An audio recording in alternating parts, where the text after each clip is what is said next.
Hello students, previous video में हमने सीमेन ओजोनाइज़र से ओजोन बनाने के बारे में जाना था। आज हम बात करेंगे ब्रॉडी ओजोनाइज़र के बारे में। तो ब्रॉडी ओजोनाइज़र भी एक लेबोरेटरी मेथड है जिसके थ्रू हम लोग ओजोन का प्रिपरेशन करते हैं। इसमें आपका एक यू शेप्ड की ट्यूब होती है, जैसा कि आप देख रहे हैं। यू शेप की एक ग्लास की ट्यूब है जिसका एक जो सिरा है यानी लिम्ब है वो आपकी ब्रॉड है और दूसरा लिम्ब कैसा है, नैरो है। ठीक है, जो आपका ब्रॉड लिम्ब है उसमें एक टेस्ट ट्यूब को फिल करा गया है और इस पूरे जो यू टेप की जो शेप है उसको हम एक वेसल में, ग्लास का एक वेसल होता है उसमें कंटेन करते हैं। ठीक है, उसमें रख देते हैं। उसके बाद इसके अंदर हम लोग डाइल्यूट H2SO4 वेसल में और जो टेस्ट ट्यूब होती है दोनों में डाइल्यूट H2SO4 को फिलअप करते हैं और इसमें हम लोग प्लेटिनम या कॉपर के 2 इलेक्ट्रोड लगाते हैं और इन दोनों इलेक्ट्रोडों को हम लोग एक इंडक्शन कॉइल से कनेक्ट कर देते हैं जहाँ से हमें इसमें इलेक्ट्रिक करंट फ्लो करनी है। ठीक है, इतना करने के बाद बेटा हम लोग जो उसका ब्रॉड एंड है उसके वन साइड से ड्राई ऑक्सीजन गैस पास कराते हैं और उसमें हम लोग क्या करते हैं, उसके बाद साइलेंट इलेक्ट्रिक डिस्चार्ज प्रोड्यूस करते हैं। साइलेंट इलेक्ट्रिक डिस्चार्ज प्रोड्यूस करने से सम क्वांटिटी ऑफ जो ऑक्सीजन है वो किसमें कन्वर्ट हो जाती है, ओजोन में, और जो कि उसका नैरो एंड से हमें बाहर निकलती हुई मिलती है, जिसको हम लोग ओजोनाइड ऑक्सीजन बोलते हैं, क्योंकि इसमें ऑक्सीजन के साथ साथ ओजोन भी पाई जाती है और इसमें जो ओजोन की क्वांटिटी होती है वो लगभग 10% होती है। तो वही चीज़ यहाँ पर बताया गया है कि this ozonizer is also used in laboratory preparation of ozone. O2 gas is feed into a U-shaped tube. One limb of U tube, one limb मतलब एक सिरा, ठीक है। One limb of U tube is narrow while other limb is broad, जैसा कि आप देख रहे हैं, ठीक है। The broad limb contain a test tube filled with dilute H2SO4. The U tube is contained in another vessel containing dilute H2SO4. Copper or platinum electrode are dipped in 2 test tube and vessel containing dilute H2SO4. Both electrodes are connected to an induction coil.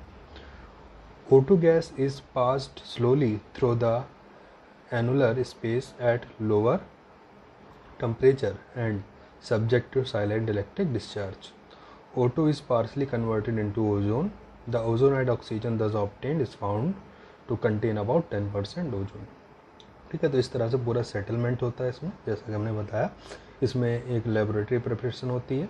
ये आपकी Brody ozoniser like का सीमेन ozoniser, और इसमें एक U shaped की एक tube use करी जाती है जिसका एक लिम्ब यानी एक सिरा चौड़ा होता है, दूसरा सिरा पतला होता है। जो चौड़ा सिरा होता है उसमें हम लोग टेस्ट ट्यूब कंटेन करते हैं, ठीक है। और इस पूरे यू शेप का जो ट्यूब आपको दिख रही है उसको हम एक अनादर वेसल में कंटेन करते हैं, ठीक है। और यू शेप की जो ट्यूब होती है उसमें हम लोग डाइल्यूट H2SO फिलअप करते हैं, साथ ही उसमें एक कॉपर का इलेक्ट्रोड लगाते हैं। और जो हमारा जो वेसल होता है उसमें भी डाइल्यूट H2SO4 फिलअप करते हैं और उसमें भी एक कॉपर इलेक्ट्रोड या प्लेटिनम इलेक्ट्रोड जैसा भी हो उसको हम लोग यहाँ पर यूज़ करते हैं। ऐसा करने के बाद हम लोग इसको दोनों इलेक्ट्रोडों को एक इंडक्शन कॉइल से कनेक्ट कर देते हैं जहाँ से हमें इलेक्ट्रिक करंट यानी साइलेंट इलेक्ट्रिक डिस्चार्ज प्रोड्यूस करनी होती है। उसके बाद हम लोग क्या करते हैं, इसका जो ब्रॉड एंड है उसके वन साइड से हम लोग क्या करते हैं, ड्राई ऑक्सीजन गैस पास कराते हैं और साइलेंट इलेक्ट्रिक डिस्चार्ज प्रोड्यूस करने से जो ऑक्सीजन होती है वो ओजोन में कन्वर्ट हो जाती है, जो कि हमें इसके नैरो एंड से निकलती हुई मिलती है, जो कि ओजोनाइड ऑक्सीजन कहलाती है, क्योंकि इसमें ओजोन के साथ आपका ऑक्सीजन भी प्राप्त होता है। जिसमें मिलने वाली जो ऑक्सीजन होती है वो कितनी होती है, सिर्फ 10% ओजोन होती है, बाकी उसमें क्या होती है, आपकी ऑक्सीजन होती है। तो ये था ब्रॉडी ओजोनाइज़र। दोनों ओजोनाइज़र आपसे पूछे जाते हैं कि सीमेन ओजोनाइज़र या ब्रॉडी ओजोनाइज़र से आप ओजोन गैस कैसे प्रिपेयर करेंगे, और दोनों ही आपके लेबोरेटरी मेथड है ओजोन बनाने के, ठीक है। अब हम बात करेंगे ओजोन की प्रॉपर्टीज़ के बारे में, जिसमें हम लोग फर्स्ट देखेंगे फिजिकल प्रॉपर्टीज़। तो क्या क्या फिजिकल प्रॉपर्टी पाई जाती है ओजोन में। तो it is a dark blue diamagnetic gas with boiling point minus का 112 degree Celsius. The colour is due to intense absorption of red light. It has a characteristic sharp smell, ठीक है। तो ये आपकी डार्क ब्लू कलर की diamagnetic, यानी कि अगर इसको मैग्नेटिक फील्ड में रखते हैं तो रिपल्सन शो करती है, यानी कि डायामैग्नेटिक गैस होती है जिसका बॉइलिंग पॉइंट -112 डिग्री सेल्सियस होता है, ठीक है।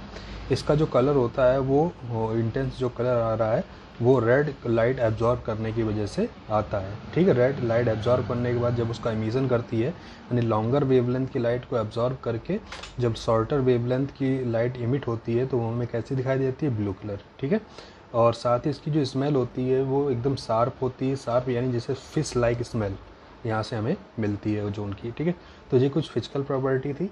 अब हम बात करेंगे इसकी केमिकल प्रॉपर्टी के बारे में, जिसमें फर्स्ट है बेटा डिकम्पोजिशन। तो on heating eight 250 degree Celsius ozone decomposes slowly into O2 and at 300 degree Celsius decomposes completely into O2.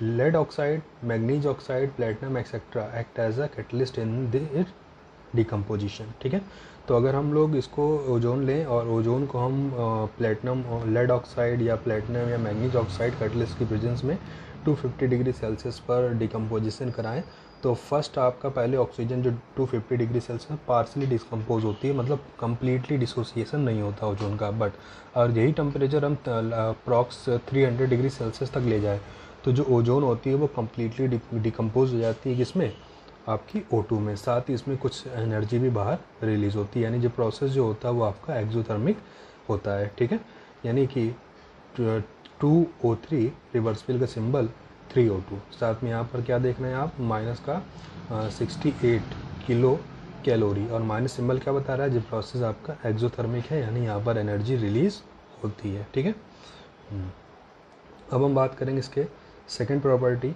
जिसका नाम है ऑक्सीडाइजिंग नेचर। यानी जो ओजोन गैस होती है वो दूसरे सब्सटेंस को ऑक्सीडाइज कर देती है, यानी इसमें ऑक्सीडाइजिंग नेचर पाया जाता है, यानी खुद रिड्यूस होकर के दूसरे को क्या कर देती है, ऑक्सीडाइज कर देती है, यानी ऑक्सीडेशन करा देती है। इसलिए नाम देते हैं कि ओजोन जो होती है वो ऑक्सीडाइजिंग नेचर रखती है। तो चलिए देखते हैं, ozone is stronger oxidising agent than oxygen due to its high positive standard reduction potential.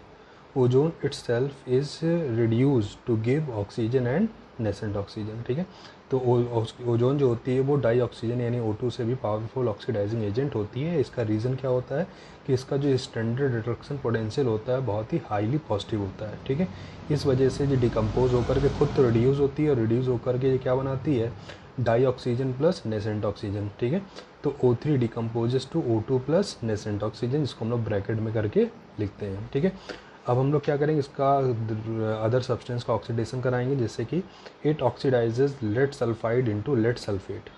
यानी कि अगर हम ओजोन को लेड सल्फाइड के साथ रिएक्शन कराएं तो उसको लेड सल्फेट में क्या कर देती है, ऑक्सीडाइज्ड कर देती है। ठीक है, और it decomposes neutral solution of potassium iodide into iodine. और पोटेशियम आयोडाइड के न्यूट्रल सॉल्यूशन को, यानी हम पोटेशियम आयोडाइड लिया, उसका सॉल्यूशन फॉर्म करा और उसका ओजोन के साथ ऑक्सीडेशन कराया, तो उसने उसको क्या करा, आयोडीन में ऑक्सीडाइज्ड कर दिया। ठीक है, और इसी तरह से अगर हम स्टेनिक क्लोराइड को स्टेनस क्लोराइड में कन्वर्ट कर देती है, सल्फ़र को सल्फ्यूरिक एसिड में, और फेरिक सल्फेट को फेरस सल्फेट में ऑक्सीडाइज्ड कर देती है। तो ये इसके कुछ ऑक्सीडाइजिंग नेचर थे। और क्यों होता है, क्योंकि ये नेसेंट ऑक्सीजन का फॉर्मेशन करती है, और ये नेसेंट ऑक्सीजन जो है वो अदर सब्सटेंस के साथ कंबाइंड करके उनको ऑक्सीडाइज्ड कर देता है, और ओजोन खुद रिड्यूस हो जाती है। तो खुद दूसरे का क्या कर रहा है, ऑक्सीडेशन कर रहा है, इसलिए ये क्या कहलाता है, ऑक्सीडाइजिंग नेचर कहलाता है। ठीक, अब हम बात करेंगे इसके सेकंड प्रॉपर्टी, जिसका नाम है इसका ब्लीचिंग प्रॉपर्टी। यानी इसका जो ओजोन होती है वो आपकी एक ब्लीचिंग एजेंट की तरह काम करती है, यानी दूसरे सब्सटेंस का जो कलर होता है उसको उड़ा देती है। साथ ही जो स्टेरलाइजिंग एजेंट है, मतलब कि अगर हमें माइक्रोस्कोपिक पार्टिकल को, यानी जो आपके बहुत छोटे छोटे आपके माइक्रोब्स होते हैं उनको अगर हमें ख़त्म करना है तो वहाँ पर हम ओजोन का यूज़ करते हैं, यानी it act as a bleaching agent as well as sterilizing agent. ठीक है, due to the oxidizing power it act as a bleaching agent for vegetable colouring material. जितने भी वेजिटेबल कलरिंग मटेरियल है जिनका क्या करती है, कलर उड़ा देती है, यानी जो आपका ऑक्सीडाइजिंग एजेंट की तरह बिहेव करती है, यानी इसमें ब्लीचिंग एजेंट यानी ब्लीचिंग पावर पाई जाती है। यानी vegetable colouring matter plus O3 इसके साथ कंबाइन करेगी और उसको क्या कर देती है, कलरलेस कर देती है, यानी oxidised colouring matter colourless plus O2। ठीक है, तो यानी इसमें ब्लीचिंग एजेंट की प्रॉपर्टी पाई जाती है, साथ ही इसमें स्टेरलाइजिंग एजेंट भी प्रॉपर्टी पाई जाती है। ठीक है, तो ये था कुछ केमिकल प्रॉपर्टी ओजोन की। अब नेक्स्ट प्रॉपर्टी हम केमिकल प्रॉपर्टी देखेंगे, बस उसके लिए हम नेक्स्ट वीडियो में जानेंगे।